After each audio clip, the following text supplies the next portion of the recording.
வகுப்பு வரலாறு தென்னிந்திய புதிய அரசுகள் பிற்கால சோழர்களும் பாண்டியர்களும் கட்டளை நோக்கங்கள் பிற்கால சோழர்கள் மற்றும் பாண்டியர்களின் தோற்றத்தை கண்டறிதல் இவ்விரு அரசுகளின் முக்கியமான அரசர்களை பற்றி அறிந்து கொள்ளுதல் அவர்களின் நிர்வாக முறைகளை அறிந்து கொள்ளுதல் அவர்களின் ஆட்சி காலத்திய சமூக பொருளாதார பண்பாட்டு வளர்ச்சியை புரிந்து கொள்ளுதல் பிற்கால சோழர்கள் அறிமுகம் தென்னிந்திய வரலாற்றில் பிரபலமான நன்கறியப்பட்ட முடியாட்சி அரசுகளில் சோழ அரசும் ஒன்றாகும்.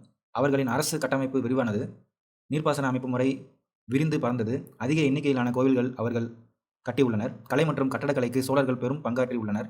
கடல் கடந்து அவர்கள் சாதனைகள் பல புரிந்துள்ளனர். இவை அனைத்தும் அவர்களுக்கு வரலாற்றில் உயர்ந்த இடத்தை வழங்கியுள்ளது. சோழர்கள் ஆட்சியின் புத்தெழுச்சி பண்டைய சோழ அரசு காவிரி ஆற்றின் கலிமுக பகுதியை மையப்பகுதியாக கொண்டிருந்தது. அதன் தலைநகர் உறையூர் இன்றைய திருச்சிராப்பள்ளி ஆகும். கரிகாலனின் ஆட்சி காலத்தில் இவ்வரசு சிறப்பான இடத்தை வகித்தது. அவருக்கு பின் வந்தோர் காலத்தில் படிப்படியாக சரிவினை சந்தித்தது. 9ஆம் நூற்றாண்டில் காவிரிக்கு வடக்கே ஒரு சிறு பகுதியை ஆண்டு வந்த விஜயாலன் சோழ வம்சத்தை மீட்டெழச் செய்தார். அவர் தஞ்சாவூரை கைப்பற்றி அதை தனது தலைநகராக ஆக்கினார். பிற்காலத்தில் முதலாம் ராஜேந்திரனும் அவருக்கு பின் வந்தோரும் புதிதாக நிர்மாணிக்கப்பட்ட கங்கை கொண்ட சோழபுரத்தை தலைநகராக கொண்டு சோழ பேரரசை ஆட்சி செய்தனர். முதலாம் ராஜராஜன் கிபி 985 முதல் 1014 வரை சோழ பேரரசின் மாபெரும் வல்லமை பெற்ற பேரரசர் ஆவார். அவர் காலத்தை வென்ற புகழை ஈட்டினார். தென்னிந்தியாவின் பெரும் பகுதியின் மீது சோழர்களின் அதிகாரத்தை அவர் நிலைநாட்டினார். அவருடைய கப்பற்படையெடுப்புகள் மேலை கடற்கரையிலும் இலங்கையிலும் சோழராட்சி விரிவடைவதற்கு வழிவகுத்தன. புகழ்பெற்ற ராஜேஸ்வரம் கோயிலை பிரகதீஸ்வர் கோயில் தஞ்சாவூரில் கட்டினார். அவருடைய மகனும் அவருக்கு பின்னர் ஆட்சி பொறுப்பை ஏற்றவருமான முதலாம் ராஜேந்திரன் கிபி 1014 முதல் 1044 தந்தையைப் போலவே பேரரசை விரிவுபடுத்தி கைப்பற்றிய பகுதிகளை ஒருங்கிணைத்தார். அவருடைய ஆட்சி காலத்தில் சோழ பேரரசு தென்னிந்தியாவின் ஒரு வலுவான சக்தியாக விளங்கியது. அரியணை ஏறிய பின்னர் அவருடைய மிக முக்கிய படையெடுப்பான வட இந்திய படையெடுப்பில் பல பகுதிகளை கைப்பற்றினார். கங்கை கொண்டான் கங்கையை கைப்பற்றியவர் என்று தன்னை பிரகடனப்படுத்தி கொண்டார். வட இந்திய போர்களில் பெற்ற வெற்றியின் நினைவாக கங்கை கொண்ட சோழபுரம் கோயில் எழுப்பப்பட்டது. அவருடைய கடற்படை ஸ்ரீ விஜய பேரரசை தெற்கு சுமத்ரா கைப்பற்ற அவருக்கு துணை புரிந்தது. சோழர்களின் கடற்பகுதிகளின் மீதான கட்டுப்பாடு கடல் கடந்த வணிகம் செலுத்தவங்க உதவியது. சோழ பேரரசின் சரிவு முதலாம் ராஜேந்திர சோழனை தொடர்ந்து பதவியேற்ற மூவரும் திறமை வாய்ந்த அரசர்களாக இல்லை. மூன்றாவதாக பதவியேற்ற வீர ராஜேந்திரனின் மகன் அதி ராஜேந்திரன் உள்நாட்டு கழகம் ஒன்றில் கொல்லப்பட்டார். அவருடன் விஜயாலனின் வழிவந்தோரின் ஆட்சி முடிவுக்கு வந்தது. முதலாம் ராஜராஜனின் ஆட்சி காலத்தில் சோழர்களுக்கும் கீழே சாளுக்கியருக்கும் இடையேயான திருமண உறவு தொடங்கியது. அவருடைய மகளான குந்தவை சாளுக்கிய இளவரசர் விமலாத்தனை மணந்தார். அவர்களின் மகனான ராஜராஜ நரேந்திரன் முதலாம் ராஜராஜனின் மகளான அம்மங்கா தேவியை மணந்தார். அவர்களின் மகனே முதலாம் குலோத்துங்கன் ஆவர். அதிராஜேந்திரனின் மறைவை கேள்விப்பட்டவுடன் கீழே சாளுக்கிய இளவரசனான ராஜேந்திர சாளுக்கியன் சோழ அரியணையை கைப்பற்றினார். முதலாம் குலோத்துங்கன் என்னும் பெயரில் சாளுக்கிய சோழ வம்சத்தின் ஆட்சி அவர் தொடங்கி வைத்தார். சோழ அரியணைக்கு ஏற்பட்டிருந்த அச்சுறுத்தல்களை விரைவில் ஒழித்து கட்டி முதலாம் குலோத்துங்கன் தனது நிலையை உறுதிப்படுத்திக் கொண்டார். தேவையற்ற போர்களை தவிர்த்த அவர் பொதுமக்களின் நன்மதிப்பை பெற்றார். ஆனால் இலங்கையில் சோழர்களுக்கு சொந்தமாக இருந்த பகுதிகளை இழந்தார். பாண்டிய நாட்டில் இருந்த பகுதிகளும் சோழர்களின் கட்டுப்பாட்டில் இருந்தது நிலவின. காஞ்சிபுரத்தை தெலுங்கு சோழர்களிடம் இழக்க நேர்ந்தது. 1279 பாண்டிய அரசன் முதலாம் மாரவர்மன் குலசேகர பாண்டியன் 3ஆம் ராஜேந்திர சோழனை தோற்கடித்து பாண்டியர் ஆட்சியை இன்றைய தமிழகத்தில் நிறுவினார். அத்துடன் சோழ வம்சத்தின் ஆட்சி முடிவு பெற்றது. நிர்வாக முறை மத்திய அரசின் நிர்வாகம் அரசரின் நேரடி கட்டுப்பாட்டில் இருந்தது. நாட்டின் தலைமை பொறுப்பில் இருந்த அவர் பெருமளவு அதிகாரத்தை கொண்டிருந்தார். அரசரின் ஆணைகள் அவருடைய அதிகாரிகளால் பனையோலைகளில் எழுதப்பட்டன அல்லது கோவில் சுவர்களில் பொறிக்கப்பட்டன. அரசு உரிமை பரம்பரை இயல்புடையதாக இருந்தது. அரசு தனது மூத்த மகனை தனது வாரிசாக தேர்வு செய்தார். மூத்த மகன் யுவராஜன் என்றழைக்கப்பட்டார். யுவராஜாக்கள் நிர்வாகத்தில் பயிற்சி பெறுவதற்காக மண்டல ஆளுநர்களாக நியமிக்கப்பட்டனர். சோழ அரசர்கள் நன்கு கட்டமைக்கப்பட்ட நிர்வாக முறையை உருவாக்கியிருந்தனர். நிர்வாக வசதிக்காக பேரரசு மண்டலங்களாக பிரிக்கப்பட்டிருந்தன. ஒவ்வொரு மண்டலமும் பல நாடுகளாக பிரிக்கப்பட்டிருந்தன. ஒவ்வொரு நாடு பிரிவுகளுக்குள்ளும் பல கூற்றுகள் கிராமப்புறங்களின் தொகுப்பு இடம்பெற்றிருந்தன. கிராமமே நிர்வாக அமைப்பின் மிக சிறிய அழகாகும். உள்ளாட்சி நிர்வாகமானது ஊரார், சபையோர், நகரத்தார், நாட்டார் எனும் அமைப்புகளின் மூலமாக செயல்பட்டது. வேளாண்மையின் விரிவாக்கத்தினால் கிராமப்புறங்களில் அதிக எண்ணிக்கையில் விவசாயிகளின் குடியிருப்புகள் உருவாயின. அவை ஊர்கள் என அறியப்பட்டன. நில உடைமையாளர்களாக இருந்த ஊரார் ஊரின் சார்பாக பேசுபவர்களாக இருந்தனர். பிராமணர் கிராமங்களை சேர்ந்த சபையோர் பொது நிர்வாகத்தையும் நிதி நிர்வாகத்தையும் நீதி வழங்குதலையும் மேற்கொண்டனர். வணிகர்களின் குடியிருப்புகளை நகரத்தார் நிர்வகித்தனர். இருந்தபோதிலும் தனித்திறன் பெற்ற கட்டுமான கலைஞர்கள், இரும்பு தொழில் செய்வோர், தங்க வேலை செய்வோர், நெசவு செய்வோர், மட்பாண்டம் வனைவோர் ஆகியோரும் நகரத்தில் வாழ்ந்தனர். நாடுகளில் நாட்டார் எனும் அமைப்பு நாடோடு தொடர்புடைய பூசல்களையும் ஏனைய சிக்கல்களையும் தீர்த்து வைத்தது. ஊர், சபை, நகரம், நாடு ஆகியவற்றில் இருந்த மன்றங்கள் பல்வேறு குழுக்கள் மூலம் பணிகளை மேற்கொண்டன. இக்குழுக்கள் நீர்ப்பாசனம், சாலைகள், கோவில்கள், தோட்டங்கள், வரி வசூல், மத விழாக்களை நடத்துதல் போன்ற பணிகளை மேற்கொண்டன. உத்திரமேரூர் கல்வெட்டுகள் இன்றைய காஞ்சிபுரம் மாவட்டத்தில் உள்ள உத்திரமேரூர் பிராமணர்களுக்கு கொடையாக வழங்கப்பட்ட ஒரு பிரம்மதேய கிராமமாகும். இக்கிராமத்தில் கிராம சபைக்கான உறுப்பினர்கள் எவ்வாறு தேர்ந்தெடுக்கப்பட்டனர் என்பது குறித்து தெளிவாக விளக்கும் கல்வெட்டுகள் உள்ளன. ஒவ்வொரு குடும்பத்திலிருந்தும் வார்டு உறுப்பினர் ஒருவர் தேர்ந்தெடுக்கப்படுவார். மொத்தம் 30 குடும்பங்கள் இருந்தன. போட்டியிடும் ஆடவர் 35 முதல் 70 வயது வரம்புக்குள் இருத்தல் வேண்டும். வேத நூல்களிலும் சமய நூல்களிலும் தேர்ச்சி பெற்றிருப்பதும் நில உரிமையாளர்களாகவோ சொந்த வீடு உடையவர்களாகவோ இருக்க வேண்டும் என்பன தகுதிகளாகும். தேர்ந்தெடுக்கப்படும் முறை: ஒவ்வொரு குடும்பியிலிருந்தும் தகுதியுடைய வேட்பாளர்களின் பெயர்கள் பனை ஓலை துண்டுகளில் எழுதப்படும். அவை மட்பாண்டம் ஒன்றில் போடப்படும். மன்றத்தின் மூத்த உறுப்பினர் ஒரு சிறுவனை அழைத்து குடத்துக்குள் உள்ள ஓலை துண்டுகளை எடுக்க சொல்லி அதில் எழுதப்பட்டுள்ள பெயரை அறிவிப்பார். இம்முறையின்படி பல குழுக்கள் முடிவு செய்யப்படும். இதான் உத்திரமேரூர் கல்வெட்டுகள். வருவாய்: சோழ அரசின் பொது வருவாய் முக்கியமான நிலவரி மூலம் பெறப்பட்டது. நிலவரியானது காணிக்கடன் என அழைக்கப்பட்டது. நிலவரியை நிர்ணயம் செய்வதற்காக சோழ அரசு விரிவான அளவில் நில அளவை பணியை மேற்கொண்டது. மகசூலில் 1/3 ஒரு பகுதி வரியாக வசூலிக்கப்பட்டது. இவ்வரி பெரும்பாலும் தானியமாகவே வசூல் செய்யப்பட்டது. நிலவரியை தவிர தொழில் வரிகளும் வணிகத்தின் மீதான சுங்க வரிகளும் வசூலிக்கப்பட்டன. நிலம் சார்ந்த உறவுகளை அடிப்படையாக கொண்ட சமூக அமைப்பு. சோழ அரசர்கள் வரிவிலக்கு அளிக்கப்பட்ட நிலங்களை அரசு அதிகாரிகளுக்கும் பிராமணர்களுக்கும் கோவில்களுக்கும் தேவதான கிராமங்கள் மத நிறுவனங்களுக்கும் கொடையாக வழங்கினர். சமண சமய நிறுவனங்களுக்கு கொடையாக வழங்கப்பட்ட நிலங்கள் பள்ளி சந்தம் என அழைக்கப்பட்டது. வேளாண் வகை என்னும் நிலங்களின் உடைமையாளர்கள் வேளார் என்றழைக்கப்பட்டனர். வேளாளரின் ஒரு பிரிவினரான உளுக்குடி என்போர் நிலங்களின் உடைமையாளர்களாக இருக்க இயலாது. அவர்கள் பிரம்மதேய வேளாண் வகை நிலங்களில் வேளாண் பணிகளை செய்ய வேண்டியிருந்தது. மொத்த விளைச்சலில் வேளாண் வகை நில உடைமையாளர்கள் மேல் வார்த்தை விளைச்சலில் பெரும்பகுதி பெற்றனர். உளுகுடிகள் கீழ் வார்த்தை விளைச்சலில் சிறிய பகுதி பெற்றனர். அடிமை மற்றும் பணிசை மக்கள் என்போர் சமுதாயத்தின் கீழ்நிலையில் இருந்தனர். சமூகத்தின் இடைமட்டத்தில் போர் செய்வோரும் வணிகர்களும் இடம்பெற்றிருந்தனர். நீர்ப்பாசனம்: சோழர்கள் நீர்ப்பாசனத்திற்கு முக்கியத்துவம் வழங்கினர். கங்கை கொண்ட சோழபுரத்தில் முதலாம் ராஜேந்திர சோழனால் உருவாக்கப்பட்ட 16 மைல் நீளம் கொண்ட ஏரிக்கரை தடுப்பணை மிக சிறந்த எடுத்துக்காட்டாகும். காவிரியின் கலிமுக பகுதியில் குறுக்கும் நெடுக்குமாக மரபு சார்ந்த முறையில் நீரினை திசை மாற்றி விடுவதற்கான வடி வாய்க்கால்கள் அமைக்கப்பட்டிருந்தன. தேவைப்படும் நீரை கொண்டு வருவது வாய்க்கால், தேவைக்கு அதிகமான நீரை வெளியேற்றுவது வடிகால் என்றழைக்கப்பட்டது. பொதுமக்கள் அனைவருக்கும் சொந்தமான வாய்க்கால் ஊர் வாய்க்கால் என அழைக்கப்பட்டது. நாடு எனும் நிர்வாக பிரிவின் மட்டத்தில் பயன்பட்ட வாய்க்கால்கள் நாடு வாய்க்கால்கள் என குறிப்பிடப்பட்டன. நீர் விநியோகத்தில் சுற்றுமுறை நடைமுறையில் இருந்தது. மதம்: சோழர்கள் சைவத்தின் மீது மிகுதியான பற்று கொண்டவர் ஆவர். சிவபெருமானின் திருவிளையாடல்கள் சைவ அடியார்களான நாயன்மார்களால் பாடல்களாக இயற்றப்பட்டுள்ளன. நம்பியால் தொகுக்கப்பட்ட அவை திருமுறைகள் என அழைக்கப்படுகின்றன. கோவில்கள்: சோழர்கள் காலத்தில் பிரம்மாண்டமான கோவில்கள் கட்டப்பட்டன. தஞ்சாவூர், கங்கை கொண்ட சோழபுரம், தாராசுரம் ஆகிய இடங்களில் உள்ள கோவில்கள் சோழர்களின் கலைகளான கட்டடங்கள், சிற்பங்கள், செப்புச் சிலைகள், ஓவியங்கள், படிமவியல் ஆகியவற்றின் களஞ்சியமாக உள்ளன. சோழர்கள் கால கோவில்கள் வழிபாட்டிற்கான இடங்கள் மட்டுமல்லாமல் பெருமளவு நிலங்களை சொந்தமாக கொண்டிருந்தன. அவை கல்வியையும் பக்தி கலைகளின் வடிவங்களான நடனம், இசை, நாடகம் ஆகியவற்றையும் வளர்த்தன. நடனமாதர், இசைக்கலைஞர்கள், பாடகர்கள், இசைக்கருவிகளை மீட்டுவோர், அர்ச்சகர்கள் ஆகியோர் கோவில் பணியாளர்கள் ஆவர். சோழர்களின் கல்விப் பணி: சோழ அரசர்கள் கல்வி பணிகளுக்கு பெரும் ஆதரவு நல்கினர். முதலாம் ராஜேந்திரன் எண்ணாயிரம் தற்போதைய விழுப்புரம் மாவட்டத்தில் உள்ள எனும் கிராமத்தில் வேத கல்லூரி ஒன்றினை நிறுவினார். அக்கல்லூரியில் 14 ஆசிரியர்களின் வழிகாட்டுதலில் 340 மாணவர்கள் வேதங்கள், இலக்கணம், உபநிடதங்கள் ஆகியவற்றை கற்றனர். அவருக்கு பின்வந்த ஆட்சியாளர்கள் அவருடைய அப்பணியை முன் உதாரணமாக கொண்டு பின்பற்றினர். அதன் விளைவாக இன்றைய புதுச்சேரிக்கு அருகில் உள்ள திருப்புவனை எனும் ஊரிலும் இன்றைய செங்கல்பட்டு மாவட்டத்தில் உள்ள திருமுக்கூடலிலும் முறையே 1048, 1067 ஆகிய ஆண்டுகளில் இதே போன்ற கல்லூரிகள் நிறுவப்பட்டன. உன்னதமான இலக்கியமான பெரிய புராணமும் கம்பராமாயணமும் இக்கால பகுதியை சேர்ந்தவைகளாகும். வணிகம்: சோழர்களின் காலத்தில் வணிகம் தலைத்தோங்கியது. 5 வண்ணத்தார், மணி கிராமத்தார் எனப்படும் வணிக குழு அமைப்புகளை கில்டு சேர்ந்த வணிகர்கள் வணிக நடவடிக்கைகளை மேற்கொண்டனர். இதுதான் தஞ்சை பெரிய கோயில். கங்கை கொண்ட சோழபுரம் கோயில். 5 வண்ணத்தார் குழுவானது மேற்கு ஆசியர்கள், அராபியர்கள், யூதர்கள், கிறிஸ்தவர்கள், இஸ்லாமியர்கள் ஆகியோரை உள்ளடக்கியதாகும். அவர்கள் கடல் கடந்து வணிகம் செய்தோர் ஆவர். அவர்கள் மேற்கு கடற்கரையோர துறைமுக நகரங்களில் குடியிருந்தனர். மணி கிராமத்தார் வணிக குழு அமைப்பை சேர்ந்த வணிகர்கள் உள்நாட்டு வணிகத்தில் தீவிரமாக ஈடுபட்டிருந்தனர் என சொல்லப்படுகிறது. காலப்போக்கில் அவ்விரு அமைப்புகளும் 500வர், திசை 1500வர் எனும் பெயர்களில் ஒருங்கிணைந்தன. அவை கர்நாடக மாநிலம் ஐகோலில் இருந்த தலைமை அமைப்பின் வழிகாட்டுதலில் செயல்பட்டன. இந்த 500வர் அமைப்பு தென்கிழக்காசிய நாடுகளை உள்ளடக்கிய கடல் கடந்த வணிக நடவடிக்கைகளை செயல்படுத்தியது. தென்கிழக்கு ஆசிய நாடுகளோடு மேற்கொள்ளப்பட்ட கடல் கடந்த வணிகத்தின் மூலம் யானை தந்தங்கள், பவளம், சங்குகள், ஒளிபுகும் புகா கண்ணாடிகள், பாக்கு, ஏலம், வர்ணப்பட்டு நூல்களோடு நெய்யப்பட்ட பருத்தி இலை துணிகள் ஆகியன இறக்குமதி செய்யப்பட்டன. சந்தனக்கட்டை, கருங்காலிக்கட்டை, சுவையூட்டும் பொருட்கள், விலையுறந்த ஆபரண கற்கள், மிளகு, எண்ணெய், நெய், தானியங்கள், உப்பு ஆகியவை ஏற்றுமதி செய்யப்பட்டன. பிற்கால பாண்டியர்கள். அறிமுகம்: கிபு 4ஆம் நூற்றாண்டிலிருந்து தென்னிந்தியாவை குறிப்பிட்ட இடைவெளிகளோடு ஆட்சி செய்த 3 பழமையான அரச வம்சங்களுள் பாண்டியர்கள் அடங்குவர். முத்து குளித்தலோடு தொடர்புடைய கொற்கை தொடக்க காலத்தில் அவர்களின் துறைமுகமாகவும் தலைநகரமாகவும் இருந்ததாக கருதப்படுகிறது. பாண்டியர்களின் பல பழமையான தமிழ் கல்வெட்டுகள் மதுரையிலும் அதன் சுற்றுப்புறங்களிலும் கண்டறியப்பட்டுள்ளதால் அவர்கள் பிற்காலத்தில் மதுரைக்கு இடம் பெயர்ந்திருக்கலாம் என கருதலாம். சங்ககால பாண்டியர்களின் கீழ் மதுரை நகர் மாபெரும் பண்பாட்டு மையமாக திகழ்ந்தது. தமிழ் புலவர்களும் எழுத்தாளர்களும் அங்கு ஒன்று கூடி தமிழ் செவ்வியல் இலக்கியங்களுக்கு சிறந்த பங்களிப்பை செய்துள்ளனர். கிபி 6ஆம் நூற்றாண்டில் களப்பிரர்களை வெற்றி கொண்டு பாண்டியர்கள் தென் தமிழகத்தில் தங்களை மீண்டும் வலுவாக நிறுவிக்கொண்டனர். ஆனால் 9ஆம் நூற்றாண்டு முதல் 13ஆம் நூற்றாண்டு வரை தென்னிந்தியாவை ஆண்ட பிற்கால சோழர்களின் எழுச்சியை பாண்டியர்களால் எதிர்கொள்ள இயலவில்லை. பின்னர் சோழர்களின் வீழ்ச்சியை சாதகமாக பயன்படுத்தி பிற்கால பாண்டியர் மீண்டும் தங்கள் அதிகாரத்தை நிறுவினர். அவர்களின் ஆட்சி 16ஆம் நூற்றாண்டு வரை தொடர்ந்தது.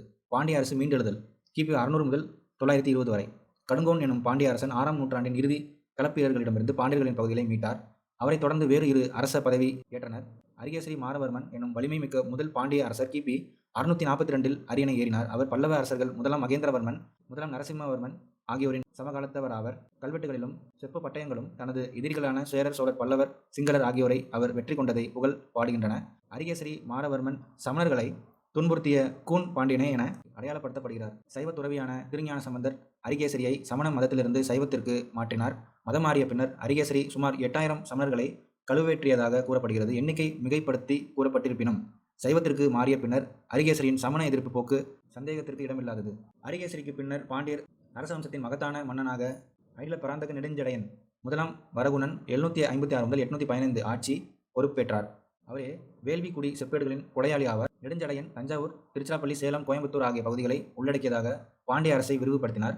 நெடுஞ்சடையனுக்கு பின்னர் ஆட்சி பொறுப்பேற்ற ஸ்ரீ வல்லப்பன், 2ஆம் வரகுணன் ஆகியோர் பல்லவர்களால் தோற்கடிக்கப்பட்டனர். பின்னர் 1ஆம் பராந்தகனின் கீழ் எழுச்சி பெற்ற சோழ வம்சத்தை அவர்களால் எதிர்கொள்ள இயலவில்லை.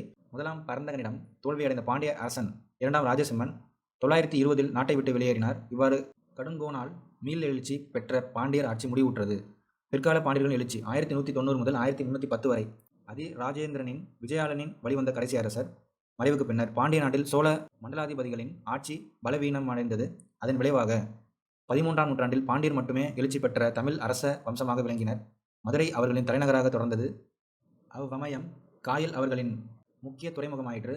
வெனிஸ் நாட்டை சேர்ந்த புகழ்பெற்ற பயணியான மார்க்கோ போலோ 2 முறை 1288 மற்றும் 1293 காயலுக்கு வருகை தந்தார். இத்துறைமுக நகர் அரேபிய, சீன கப்பல்களால் நிரம்பியிருந்தது என்றும் விறுவிறுப்பான வணிக நடவடிக்கைகளை கொண்டிருந்ததாகவும் அவர் நம்மிடம் கூறுகிறார். பாண்டிய அரசு செல்வ செழிப்புமிக்க உலகிலேயே மிக அற்புதமான பகுதியாகும் என மார்க்கோ போலோ புகழாரம் சூட்டுகிறார். இலங்கையோடு சேர்ந்து உலகத்தில் காணப்படும் பெரும்பாலான மாணிக்க கற்களையும் முத்துக்களையும் உற்பத்தி செய்கிறது என மேலும் கூறுகிறார். தன்னுடைய பயண குறிப்புகளில் சதி, உடன்கட்டை ஏறுதல் நிகழ்வுகளையும் அரசர்களின் பலதார மனத்தையும் பதிவு செய்துள்ளார். சடையவர்மன் சுந்தரபாண்டியன் 2ஆம் பாண்டிய பேரரசின் புகழ்பெற்ற அரசர் சடையவர்மன் ஜடவர்மன் சுந்தரபாண்டியன் 1251 முதல் 1268 ஆவார். ஒட்டுமொத்த தமிழகத்தையும் தனது கட்டுப்பாட்டின் கீழ் கொண்டு வந்த அவருடைய ஆட்சி ஆந்திர மாநிலம் நெல்லூர் வரை பரவியிருந்தது. அவர் ஹொய்சாளர்களை கட்டுக்குள் வைத்திருந்தார். மலைநாட்டு தலைவரான சேர அரசர் சுந்தரபாண்டியனின் மேலாதிக்கத்தை ஏற்றுக்கொண்டு அவருக்கு கப்பம் கட்ட சம்மதித்தார். சோழ அரசின் வீழ்ச்சியால் ஊக்கம் பெற்ற மாளவ பகுதியின் அரசர் வீர சோமேஸ்வரர் என்பவர் சுந்தரபாண்டியனை போருக்கு அழைத்தார். கண்ணனூர் என்ற இடத்தில் நடைபெற்ற போரில் சுந்தரபாண்டியன் வீர சோமேஸ்வரரை தோற்கடித்தார். வட தமிழகத்தில் கடலூர், காஞ்சிபுரம், மேற்கு தமிழகத்தில் ஆற்காடு, சேலம் ஆகிய பகுதிகளைச் சேர்ந்த குறுநில தலைவர்களின் மேல் தனது அதிகாரத்தை நிறுவினார். இது பாண்டிய அரசின் நாணயம். சுந்தரபாண்டியனின் ஆட்சியின் போது அவருடன் 2 பேர் கூட்டு அரசர்களாக ஆட்சி செய்தனர். அவர்கள் விக்கிரபாண்டியன், வீரபாண்டியன் ஆகியோர் ஆவர். சுந்தரபாண்டியனுக்கு பின்னர் மாரவர்மன் குலசேகரன் வெற்றிகரமாக 40 ஆண்டுகள் ஆட்சி புரிந்து நாட்டிற்கு அமைதியையும் செழிப்பையும் நல்கினார். அவருக்கு வீரபாண்டியன், சுந்தரபாண்டியன் என 2 மகன்கள் இருந்தனர். அரசர் வீரபாண்டியனை கூட்டு அரசராக நியமித்தார். அதனால் தந்தை மீது வெறுப்புற்ற சுந்தரபாண்டியன் தந்தையார் மாரவர்மன் குலசேகரனை கொன்றார். தொடர்ந்து ஏற்பட்ட உள்நாட்டுப் போரில் வீரபாண்டியன் வெற்றி பெற்று தன்னை வலுவாக நிறுவிக்கொண்டார். தோல்வியுற்ற சுந்தரபாண்டியன் டெல்லிக்கு விரைந்து அலாவுதீன் கில்ஜியின் பாதுகாப்பில் அடைக்கலமானார். இதுவே மாலிகபூரின் படையெடுப்புக்கான வாய்ப்பை வழங்கியது. மாலிகபூரின் படையெடுப்புக்கு பின்னர் ஆட்சி செய்து கொண்டிருந்த அரச குடும்பத்தைச் சேர்ந்த பல அரசர்களால் பாண்டிய நாடு பிரித்து கொள்ளப்பட்டது. மதுரையில் டெல்லி சுல்தானுக்கு கட்டுப்பட்ட ஒரு முஸ்லிம் அரசு உருவாக்கப்பட்டது. ஆட்சி அமைப்பும் சமூகமும். அரசு பாண்டிய அரசர்கள் தலைநகரை பொறுத்தமட்டிலும் மதுரைக்கே முன்னுரிமை கொடுத்தனர். மதுரை பொதுமக்களால் கூடல் என்றே போற்றப்பட்டு வந்தது. பாண்டிய மன்னர்கள் பாரம்பரியமாக கூடல் காவலன் என மதிக்கப்பட்டனர். இராணுவ ரீதியாக அண்டை நாடுகளை காட்டிலும் பாண்டியர்களின் ஆதிக்கம் ஓங்கியிருந்தது. இதன் காரணம் அவர்களிடம் இருந்த குதிரை படைகளாகும். அரேபிய வணிக பண்பாட்டு உலகில் அவர்களுக்கு இருந்த தொடர்பின் மூலம் அவர்கள் அந்த குதிரைகளை இறக்குமதி செய்தனர். அரசர் மனு சாஸ்திரத்தின்படிதான் ஆட்சி செய்வதாக கூறினார். இக்கோட்பாடு சமூகத்தில் இருந்த ஏற்றத்தாழ்வு நிலைகளை நியாயப்படுத்தியது.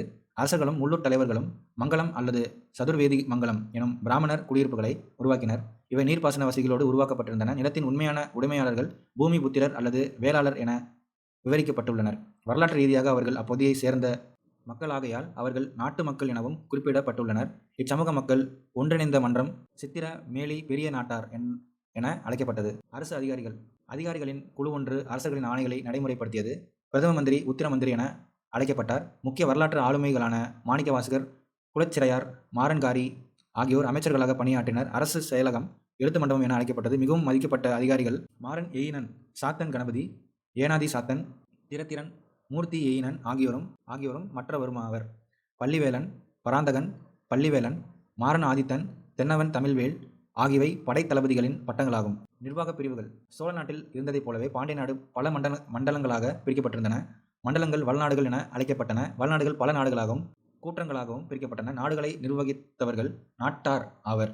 நாடுகளும் கூற்றங்களும் மங்கலம், நகரம், ஊர், குடி எனும் குடியிருப்புகளை கொண்டிருந்தன. அவற்றில் பல்வகைப்பட்ட சமூக குழுக்களை சேர்ந்த மக்கள் வசித்தனர். கிராம நிர்வாகம் திருநெல்வேலி மாவட்டம் மானூர் என்னும் ஊரில் உள்ள கிபி 800ஆம் ஆண்டை சேர்ந்த கல்வெட்டு கிராம நிர்வாகம் தொடர்பான செய்திகளை கொண்டுள்ளது. கிராம மன்றங்களையும் பல்வேறு குழுக்களையும் கொண்டிருந்த சோழர்களின் உள்ளாட்சித்துறை போலவே நிர்வாகம் காணப்படுகிறது. சிவில், இராணுவ அதிகாரிகள் ஆகிய இரண்டும் ஒரே நபரிடம் வழங்கப்பட்டிருந்தன. நீர்ப்பாசனம் பாண்டிய மன்னர்கள் அதிக எண்ணிக்கையில் நீர் ஆதாரங்களை உருவாக்கினர். வைகை, தாமிரபரணி ஆகிய ஆறுகளின் இரு கரைகளிலும் நீர்நிலைகளுக்கு நீர் கொண்டு செல்லும் கால்வாய்கள் வெட்டப்பட்டன.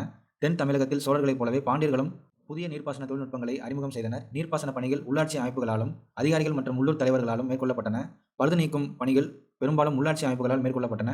சில சமயங்களில் நீர்ப்பாசன ஏரிகளை வணிகர்கள் வெட்டி கொடுத்துள்ளனர். மதம் பாண்டிய அரசர்கள் வேத நடைமுறைகளுக்கு ஆதரவு நல்கினர். வேள்விக்குடி செப்பேடுகளும் ஏனைய பொறிப்பியல் சான்றுகளும் சிறந்த பாண்டிய அரசர்கள் ஒவ்வொருவரும் செய்த அஸ்வமேத யாகம், ஹீரண்ய கர்ப்பம், வாஜ்பேய வேள்வி போன்றவற்றை குறிப்பிடுகின்றன. பாண்டிய மன்னர்கள் சைவம், வைணவம் ஆகிய இரண்டையும் சமமாகவே கருதினர் என்பதை பொறிப்பு சான்றுகளின் தொடக்க பகுதிகள் உணர்த்துகின்றன. இரு பிரிவை சேர்ந்த கோவில்களும் பாண்டிய மன்னர்களின் ஆதரவை பெற்றிருந்தன. இக்கோவில்களுக்கு நிலங்கள் கொடையாக வழங்கப்பட்டன. வரி விலக்கும் அளிக்கப்பட்டது. அவை புனரமைக்கப்பட்டு புதிய கோபுரங்களும் விசாலமான மண்டபங்களும் கட்டப்பட்டன. புகழ்பெற்ற சைவ, வைணவ அடியார்கள், நாயன்மார்கள், ஆழ்வார்கள் தமிழ் இலக்கிய வளர்ச்சிக்கும் ஆன்மீக அறிவு மேம்பாட்டிற்கும் பெரும் பங்களிப்பை செய்தனர். அக்கால பகுதியில் தீவிர மத மோதல்கள் இருந்ததாக குறிப்பிடப்படுகிறது. அக்காலகட்ட பக்தி இயக்கம் புற சமயத்தாரை வாதத்திற்கு தூண்டின. அப்படிப்பட்ட விவாத போட்டிகளில் பலமுறை பௌத்தர்களும் சமணர்களும் தோற்கடிக்கப்பட்டதாக பக்தி இலக்கியங்கள் குறிப்பிடுகின்றன. அக்கால பாண்டிய அரசர்கள் தமிழ், சமஸ்கிருதம் ஆகியவற்றை ஆதரித்து வளர்த்தனர். கோவில்கள் இடைக்கால பாண்டியர்களும் பிற்கால பாண்டியர்களும் புதிய கோவில்கள் எதையும் நிர்மாணிக்கவில்லை. ஏற்கனவே இருந்த கோவில்களை பராமரித்தனர். புதிய கோபுரங்களையும் மண்டபங்களையும் கட்டி பெரிதாக்கினர். பெரிய வடிவிலான அலங்கார வேலைப்பாடுகளுடன் கூடிய ஒற்றைக்கால் தூண்கள் இடைக்கால பாண்டியர்களின் தனித்தன்மை வாய்ந்த பாணியாகும். சிவன், விஷ்ணு, கொற்றவை, கணேசர், சுப்பிரமணியர் ஆகிய தெய்வங்களின் சிற்பங்கள் இக்கோவில்களில் காணப்படும் சிறந்த கலை வடிவங்களாகும். வரலாற்று சிறப்புமிக்க மதுரை மீனாட்சி அம்மன் கோவிலுக்கு பாண்டியர் பேராதரவு நல்கினார். இதான் மதுரை மீனாட்சி அம்மன் கோவில். புதிய கோபுரங்களையும் மண்டபங்களையும் கட்டி கோவிலை தொடர்ந்து விசாலப்படுத்தினர். வணிகம் 7ஆம் நூற்றாண்டு முதல் தென்னிந்தியாவின் மேற்கு கடற்கரையில் உருவாகியிருந்த அராபிய வணிகர்களின் குடியிருப்புகள் அவர்களின் வணிக உறவுகள் கிழக்கு கடற்கரைக்கு விரிவடைய வழிவகுத்தன. கிழக்கு கடற்கரையில் இருந்த அரசுகள் அயல்நாட்டு வணிகர்களை பொறுத்தமட்டில் மிக தாராளமான அறிவுபூர்வமான கொள்கையை பின்பற்றின. அவற்றின் பட்டய சட்டங்கள் வணிகர்களுக்கு பல துறைமுக வரிகளிலிருந்தும் சுங்க வரிகளிலிருந்தும் விலக்கு அளித்தன. காயல் துறைமுகத்தில் மாலிக் உல் இஸ்லாம் ஜமாலுதீன் எனும் அராபிய வணிகரின் வணிக நிறுவனம் செயல்பட்டது. பாண்டிய அரசர்களுக்கு குதிரைகள் எளிதாக கிடைப்பதற்காக வசதிகளை இந்நிறுவனம் செய்து கொடுத்தது. 13, 14ஆம் நூற்றாண்டுகளில் குதிரை வணிகம் மேலும் அதிகரித்தது. சம்பிரதாய விழாக்களுக்கும் போர் புரிவதற்கும் குதிரைகள் தேவைப்பட்டதால் அரசர்கள் குதிரைகளுக்காக முதலீடு செய்தனர் என்று மார்க்கோ போலோவும் வாசப்பும் குறிப்பிட்டுள்ளனர். குதிரை வணிகத்தில் ஈடுபட்டவர்கள் குதிரை செட்டிகள் என அழைக்கப்பட்டனர். அவர்கள் கடல்சார் வணிகத்தில் தீவிரமாக ஈடுபட்டனர். பாண்டியர்களின் துறைமுகங்களில் மிகவும் விறுவிறுப்பாக வணிகம் நடைபெற்ற துறைமுகம் கிழக்கு கடற்கரையில் இருந்த காயல்பட்டினமாகும். இது இன்றைய தூத்துக்குடி மாவட்டத்தில் உள்ளது. வணிக பரிமாற்றங்கள் தங்க நாணயங்கள் மூலம் நடைபெற்றதால் நாணயங்கள் அதிக அளவில் புழக்கத்தில் இருந்தன. அவை காசு, களஞ்சி, பொன் என பலவாறு அழைக்கப்படுகின்றன. விரிவான அளவில் இக்காலத்தில் நடைபெற்ற குதிரை வணிகம் குறித்து வாசப் என்பவர் பதிவு செய்துள்ளார். 10,000க்கும் மேற்பட்ட குதிரைகள் காயலிலும் ஏனைய இந்திய துறைமுகங்களிலும் இறக்குமதியாயின. அவற்றில் 1400 குதிரைகள் ஜமாலுதீன் பொறுப்பில் இனப்பெருக்கம் செய்து வளர்த்து வந்த குதிரைகளாகும். ஒவ்வொரு குதிரையின் சராசரி விலை சொக்க தங்கத்திலான 200 தினார்களாகும் என அவர் எழுதுகிறார். சுருக்கம் சோழர்களும் பாண்டியர்களும் நன்கறியப்பட்ட தமிழ் முடியாட்சி மன்னர்களாவர். விஜயாலன் சோழர்கள் வம்சாவளியை மீண்டெழச் செய்தார். முதலாம் ராஜராஜன், முதலாம் ராஜேந்திரன் ஆகியோர் சிறப்பு வாய்ந்த சோழ அரசர்களாவர். உத்திரமேவர் குறிப்புகள் கிராம நிர்வாகம் குறித்த விவரங்களை வழங்குகின்றன. கடுங்கோன் பாண்டிய நாட்டு பகுதிகளை களப்பிரரிடமிருந்து மீட்டார். அரிகேசரி, மாரவர்மன், பராந்தக நெடுஞ்சடையோன் ஆகியோர் அக்காலத்தின் மிக சிறந்த பாண்டியர் அரசர்கள் ஆவர். பிற்கால பாண்டிய அரசின் தலைச்சிறந்த அரசர்கள் சடையவர்மன், சுந்தரபாண்டியன், மாரவர்மன், குலசேகரன் ஆகியோர் ஆவர். பாண்டியர் காலத்து கடல்சார் வணிகம் மார்க்கோ போலோ, வாசப் ஆகியோரால் புகழப்பட்டுள்ளது. சொற்களஞ்சியம்